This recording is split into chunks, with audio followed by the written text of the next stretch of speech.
Why, hello there. Welcome back to my channel. Welcome back to Story Hour Sunday, where we are still reading Peter Pan. Today, the narrator is back, and we are reading chapter 9. Let's get into it. The Neverbird. The last sound Peter heard before he was quite alone were the mermaids retiring one by one to their bedchambers under the sea.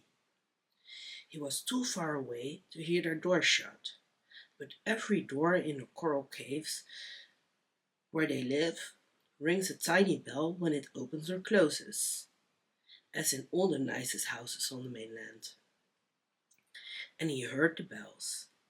Steadily the water rose till they were nibbling at his feet, and to pass the time until they made their final gulp, he watched the only thing moving on the lagoon.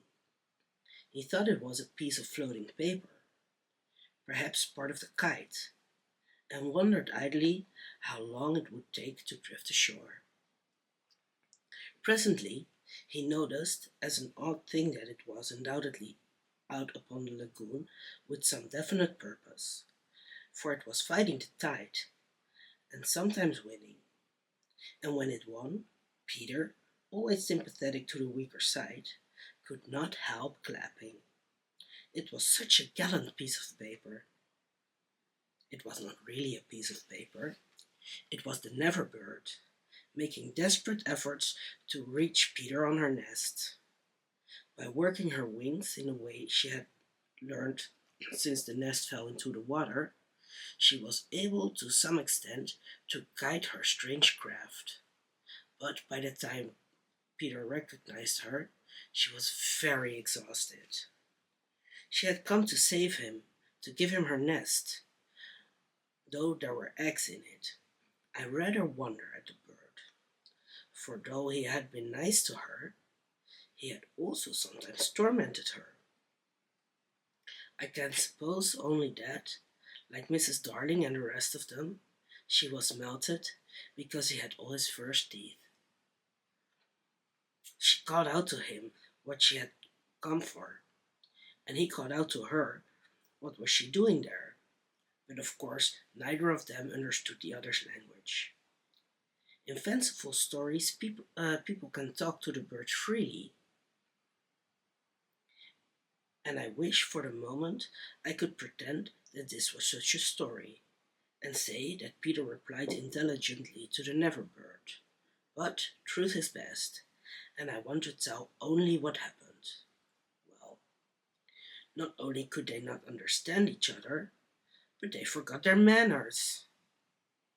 I want you to get into the nest, the bird called, speaking as slowly and distinctly as possible.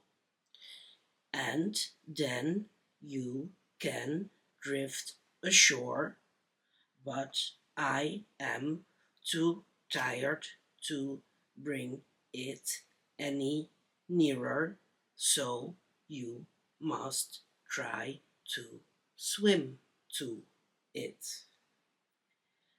What are you quacking about? Peter answered. Why don't you let the nest drift as usual?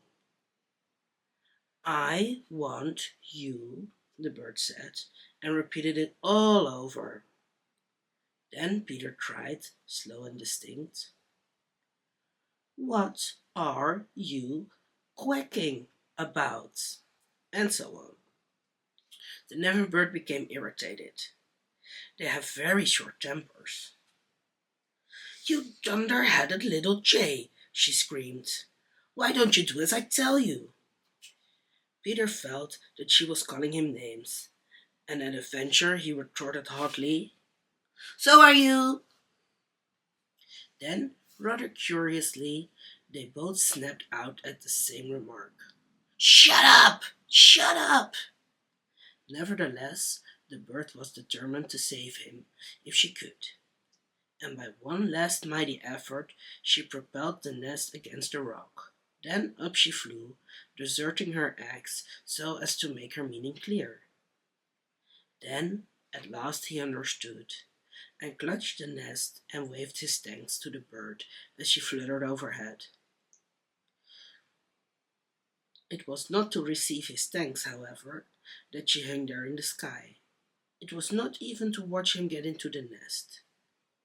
It was to see what he did with her eggs. There were 2 large white eggs, and Peter lifted them up and reflected. The bird covered her face with her wings, so as not to see the last of her eggs, but she could not help peeping between the feathers. I forget whether I have told you that there was a stave on the rock, driven into it by some buccaneers of long ago, to mark the site of buried treasure. The children had discovered the glittering hoard, and when in mischievous mood, used to fling showers of moidores, diamonds, pearls, and pieces of eight to the girls, who pounced upon them for food, and then flew away, raging at the scurvy trick that had been played upon them. The stave was still there, and on it Starkey had hung his head, a deep tarpaulin, watertight, with a broad rim. Peter put the eggs into this head and set it on the lagoon. It floated beautifully. The Neverbird saw at once what he was up to, and screamed her admiration of him. And, alas, Peter crowed his agreement with her. Then he got into the nest, reared the stave in it as a mast, and hung up his shirt for a sail. At the same moment, the bird fluttered down upon the head, and once more sat snugly on her eggs. She drifted in one direction, and he was borne off in another, both cheering. Of course, when Peter landed, he beached his bark in a place where the bird would easily find it. But the head was such a great success that she abandoned the nest.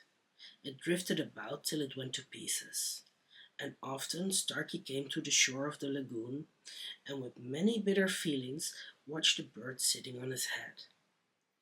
As we shall not see her again, it may be worth mentioning here that all Neverbirds now built in that shape of nest, with a broad rim on which the youngsters take an airing.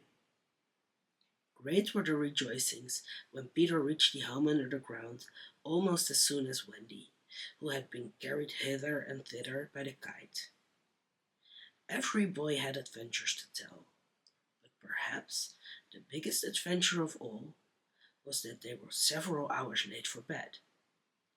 This so inflated them that they did various dodgy things to get staying up still longer, such as the mending bandages. But Wendy, though glorying in having them all home again safe and sound, was scandalized by the lateness of the hour, and cried, "To bed, to bed," in a voice that had to be obeyed. Next day, however, she was awfully tender, and gave out bandages to everyone, and they played till bedtime at limping about and carrying their arms in slings. Now, this was chapter 9. Thank you for watching, thank you for listening. Make sure to give this video a thumbs up, come back next week for the next chapter, subscribe to the channel not to miss anything, and as always, until next time, bye.